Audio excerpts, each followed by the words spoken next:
Super star ரஜினிகாந்தோடைய தலைவர் 173 திரைப்படம் announcement பண்ணிட்டாங்க. சிபி சக்கரவர்த்தி தான் இந்த படத்தை எடுக்கிறாரு. தொடர்ந்து அனிருத் இந்த படத்துக்கு மியூசிக் பண்ணுறாரு. மேலும் இந்த படத்தில் சூப்பர் ஸ்டார் ரஜினிகாந்தோட சேர்ந்து சாய் பல்லவி லீடாக நடிக்க அதிக வாய்ப்பு இருக்கிறதா சொல்லப்படுகிறது.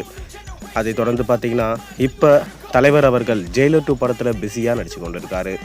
இந்த ஜெயிலர் 2 திரைப்படத்தை நெல்சன் தான் எடுத்துகிட்டு வராரு.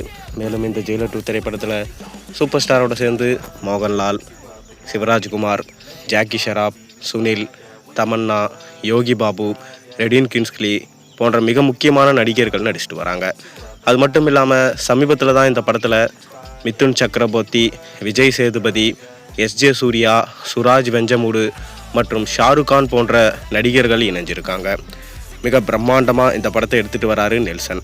அதை தொடர்ந்து பொங்கலுக்கு ஜெயிலர் 2 படத்திலிருந்து என்ன அப்டேட் வரும் என ரசிகர்கள் ஆவலோடு காத்து கொண்டிருக்காங்க. அதாவது ஜெயிலர் 2 படத்திலிருந்து ஃபஸ்ட்டு சிங்கிள் சாங் ரிலீஸ் ஆக அதிக வாய்ப்பு இருக்கிறதா சொல்லப்படுகிறது. இந்த பாட்டோட ஷூட்டிங்குமே எடுத்து முடிச்சிட்டாரான் நெல்சன். தொடர்ந்து இந்த பாட்டில் தமன்னா நடனம் ஆடலை எனவும் நேரா ஃபர்தோக்கி தான் இந்த பாட்டில் நடனம் ஆடியிருக்காங்க. இவங்க பாலிவுட் சினிமா இண்டஸ்ட்ரியில் தற்போது ஃபேமஸாக வலம் வரவங்க. இவங்களை இந்த பாட்டுக்கு நடனம் ஆட வச்சா கண்டிப்பாக காவாலா பாட்டு அளவுக்கு இருக்கும் என நெல்சன் முடிவு பண்ணியிருக்காராம். ஆனாலும் காவாலா பாட்டு தான் ஜெயிலர் படத்தோடைய முக்கியமான ரீச்சுக்கே காரணம்.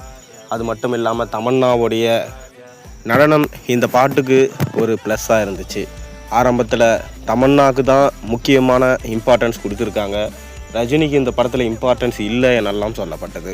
ஆனால் கடைசியில் ரஜினிக்கு தான் இம்பார்ட்டன்ஸ் கொடுத்துருக்காங்க, தமன்னாக்கு பாட்டில் மட்டும்தான் இம்பார்ட்டன்ஸ் கொடுத்துருக்காங்க என தெரிய வந்துச்சு. தொடர்ந்து இந்த படத்துலேயும் காபாலா பாட்டு போல் ஒரு பாட்டு இருக்குது. அந்த பாட்டு கண்டிப்பாக பட்டி தொட்டி எங்கும் ஹிட் ஆகும் எனவும் பொங்கலுக்கு இந்த பாட்டோடைய ஒரு சின்ன ப்ரோமோ ரிலீஸ் பண்ண அதிக வாய்ப்பு இருப்பதாகவும், அதாவது நாளைக்கு இந்த பாட்டோட ப்ரோமோவை நம்ம எதிர்பார்க்கலாம் என தற்போது தகவல்கள் வந்திருக்கு. மேலும் அனிருத் ஜெயிலர் 2 படத்துக்கு தன்னுடைய பெஸ்ட்டான மியூசிக்கை போட்டிருக்கார் எனவும் கண்டிப்பாக ஜெயிலர் 1 போலவே ஜெயிலர் 2 ஹிட் ஆகி 1000 கோடிக்கு மேலே கலெக்ஷனை பாக்ஸ் ஆஃபீஸில் கொடுக்கும் என நம்பப்படுது. நீங்கள் என்ன நினைக்கிறீங்க? உங்கள் கருத்துக்களை மறக்காமல் கீழே கமெண்ட்டில் சொல்லுங்கள்.